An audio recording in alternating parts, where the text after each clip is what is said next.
तो money has a definition in economics. वैसे आम बोलचाल की भाषा में जो नोट्स हैं जिसमें गांधी जी की फोटो बनी हुई है उसी को ही मनी माना जाता है, लेकिन इकोनॉमिक्स में ये थोड़ा अलग है।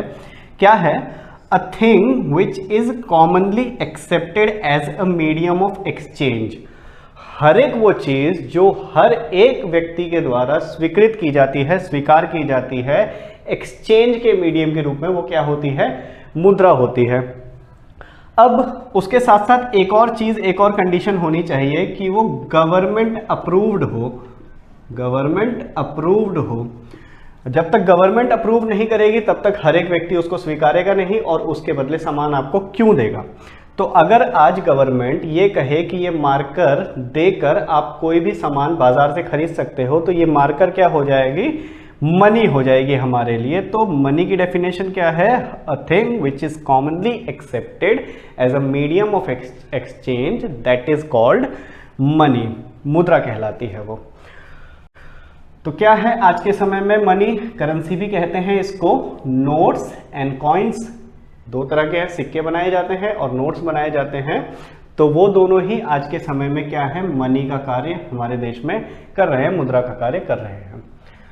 अब नेक्स्ट है फॉर्म्स ऑफ मनी, यानी कि कितने प्रकार की मुद्रा हो सकती है। हालांकि ये बहुत प्रकार के हो सकते हैं, लेकिन आपकी बुक में केवल 4 प्रकार इसके लिखे हुए हैं।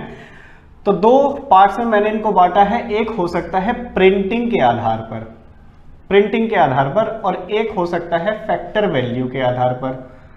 2 काइंड में इसको डिफरेंशिएट में कर सकता हूं। क्या क्या है? तो प्रिंटिंग के आधार पर भी 2 हैं। एक होता है फिएट मनी। फिएट मनी जितने भी नोट्स और कॉइन्स हमें आज दिखाई दे रहे हैं, गवर्नमेंट ने जिनको भी अप्रूव किया है नोट्स एंड कॉइन्स, वो सभी क्या है? फिएट मनी है। फिड्यूशरी मनी, फिड्यूशरी मनी होती है जो एक दूसरे के ट्रस्ट पे काम करती है। ट्रस्ट पे काम करने का मतलब है जैसे चेक्स हैं, चेक्स हैं, डीडी हैं, ये क्या है? फिड्यूशरी मनी होते हैं। ये वही व्यक्ति यूज कर सकता है, वही आदमी यूज कर सकता है जिसके नाम पर ये काटा गया हो, और ये लिक्विड नहीं होता, यानी कि उतनी आसानी से नहीं चलता। अगर आपने किसी को चेक दिया है तो उसको 3-4 दिन का इंतजार करना पड़ता है, बैंक में वो क्लियर होगा तभी जाकर वो उससे कोई भी सामान खरीद सकता है। तो फिड्यूशरी मनी है जो एक दूसरे के ट्रस्ट पे चलती है, ट्रस्ट मनी भी कहते हैं इसको। ये क्या है? Cheques and DD. नेक्स्ट है फैक्टर वैल्यू। फैक्टर वैल्यू क्या है? हम जो भी करेंसीज बनाते हैं उसमें कुछ ना कुछ फैक्टर्स लगे होते हैं। जैसे नोट्स बनाते हैं तो उसमें कागज लगा है, पेंट लगा है, और भी चीजें लगी होंगी, कलर्स लगे होंगे उनको कलर करने के लिए। कॉइन्स बनाते हैं, कॉइन्स बनाने में मेटल लगा है आज के समय में। पुराने समय में सोने के सिक्के, चांदी के सिक्के भी चलते थे राजा महाराजाओं के समय में। तो ये क्या है? फैक्टर्स हैं। अब उन फैक्टर्स की भी कुछ ना कुछ वैल्यू होगी। अगर मेटल का कोई भी सिक्का है या फिर पुराने समय में सोने चांदी का सिक्का है तो सोने चांदी को अलग से भी बेचा जाएगा, तो उसकी भी कुछ ना कुछ वैल्यू होगी। ऐसे ही तो इनको फैक्टर वैल्यू कहते हैं। तो करेंसी की फैक्टर वैल्यू के आधार पर 2 हैं। एक है फुल बॉडीड मनी।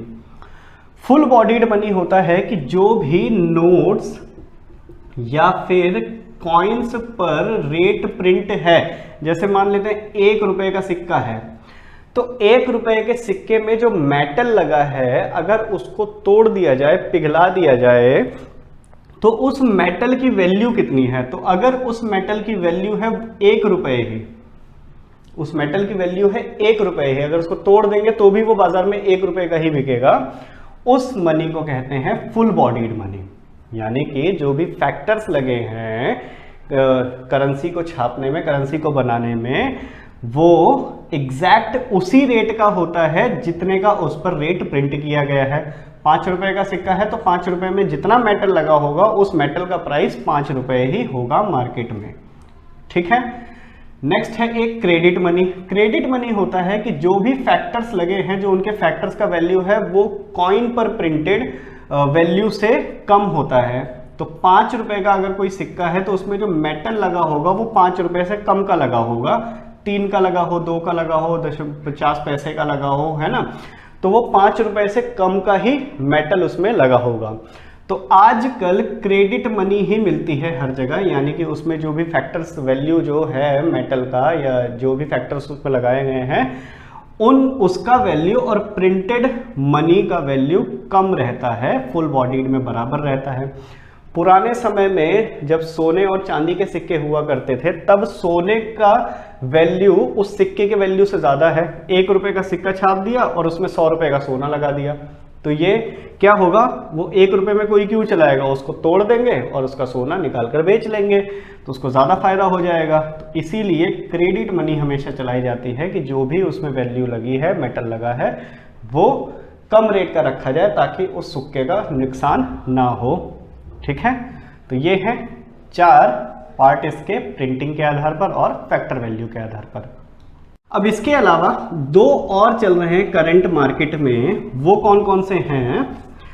एक होता है प्लास्टिक मनी और एक है इलेक्ट्रॉनिक मनी। प्लास्टिक मनी है जितने भी हम क्रेडिट कार्ड या फिर डेबिट कार्ड बैंक से मिलता है हमको, एटीएम कार्ड, ये सभी क्या है, प्लास्टिक मनी है। ये भी क्या है, मीडियम ऑफ एक्सचेंज है। आप कहीं पर जाते हो, ये कार्ड दे देते हो, वो इसी में से पैसे काट लेता है, बाकी के पैसे आपके बैंक में बचे रहते हैं। तो क्या है, ये प्लास्टिक मनी है। क्या है, मीडियम ऑफ एक्सचेंज है और गवर्नमेंट अप्रूव्ड है, तो मनी है, प्लास्टिक मनी कहते हैं इसको। क्रेडिट कार्ड या फिर डेबिट कार्ड ये हो सकता है। और एक है इलेक्ट्रॉनिक मनी। इंटरनेट बैंकिंग का आपने नाम सुना होगा, इंटरनेट बैंकिंग से भी मनी ट्रांसफर हो जाती है। किसी को भी पैसा भेजना है, इंटरनेट बैंकिंग से भेज दिया, क्या हो गया, ये मीडियम ऑफ एक्सचेंज है। आपने किसी को भी पैसा भेजा, उसके बदले उसने आपको सामान भेज दिया, तो क्या, कौन सी कैटेगरी है ये, इलेक्ट्रॉनिक मनी वाली है। तो 4 तो ये हो गए प्रिंटिंग के आधार पर, फैक्टर वैल्यू के आधार पर, और 2 हैं प्लास्टिक मनी और इलेक्ट्रॉनिक मनी।